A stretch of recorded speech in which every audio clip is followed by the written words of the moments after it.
Jagtial rural మండలం హన్వాజీపేట గ్రామానికి చెందిన 5వ తరగతి చదువుతున్న 9 సంవత్సరాల బాలికను అధికారులు సఖీ కేంద్రానికి తరలించారు. తల్లి క్యాన్సర్ తో 5 సంవత్సరాల క్రితం మరణించగా చిన్నారి వారి బంధువుల ఇంట్లో గత 3 సంవత్సరాలుగా ఉంటుంది. అయితే అక్కడ బంధువులు మందలించారని నెల రోజుల క్రితం తన తండ్రి దగ్గరకు వచ్చి ఉంటుంది.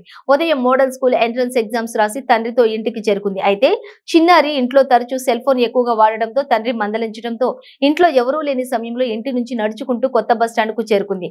గమనించిన స్థానికులు 100 కు సమాచారం అందించగా సంఘటన స్థలానికి చేరుకున్న పోలీసులు డిస్ట్రిక్ట్ చైల్డ్ ప్రొటెక్షన్ అధికారులకు సమాచారం అందించారు. చిన్నారిని సఖీ సెంటర్ కు తరలించారు.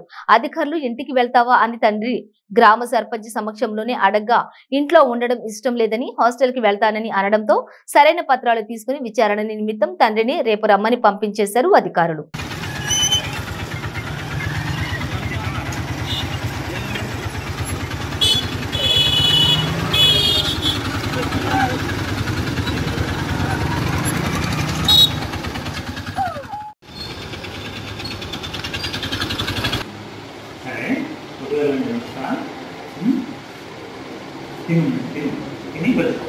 సరేనా నీకు దోస్తే ఎందుకు వచ్చినా చదువుకుందామన్నా. ఇప్పుడు హాస్టల్లో అన్ని హాలిడేసే కదా, ఎండాకాలం సెలవులు వస్తున్నాయి కదా. అంటే ఇంట్లో ఏమన్నా ఇబ్బంది ఉందా? ఇబ్బంది ఏం లేదు. హాస్టల్కి పోదామని వచ్చినావా? మీ ఊళ్ళో స్కూల్కి పోతున్నావు కదా మరి డాడీ దగ్గర ఉంటే అయిపోతుంది కదా.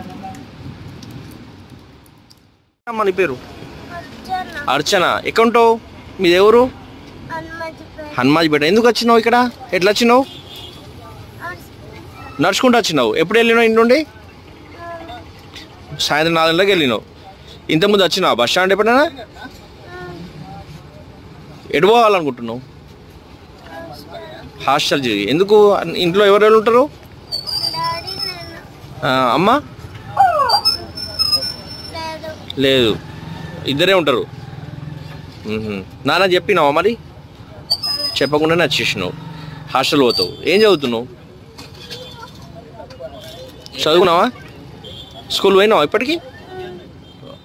అన్నపేట సర్పంచ్ అన్నయ్య బిడ్డ అర్చన ఈరోజు మోడల్ స్కూల్లో ఎగ్జామ్ రాసి వచ్చి తీసుకొచ్చి ఇంటికాడ దించండు. అన్నయ్య వేరే పని మీద బయటకైనా కానీ అన్న బిడ్డ అర్చన జగిత్యాల వచ్చినాక ఇంటికాడ చూస్తే దొరకగల మేము జగిత్యాల పోలీస్ స్టేషన్ కంప్లైంట్ ఇస్తాను. వచ్చేసరికి పోలీస్ స్టేషన్లో బస్ స్టాండ్లో ఉన్నది. బస్ స్టాండ్ నుంచి పోలీస్ స్టేషన్ కంప్లైంట్ అయిపోయినాక ఆడికి వెళ్ళి మన సఖీ సెంటర్ తీసుకొచ్చారు.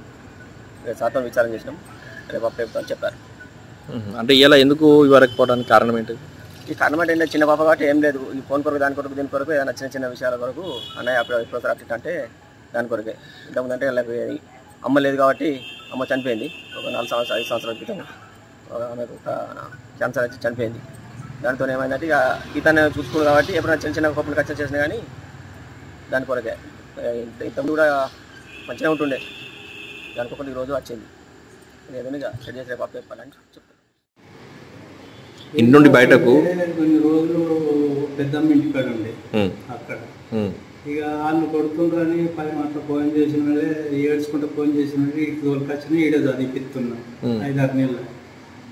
ఇక అట్లే ఫోన్ పడుతుంది, ఈడది అటు ఎటో పోతుంది, ఈడది ఇక చెప్పేటోళ్ళు లేరు ఒక్కరిని. ఇక ఎప్పుడన్నా గద్దరిస్తాం మళ్ళీ మంచిగా చూస్తాం. అంటే కొట్టు అంటే ఇక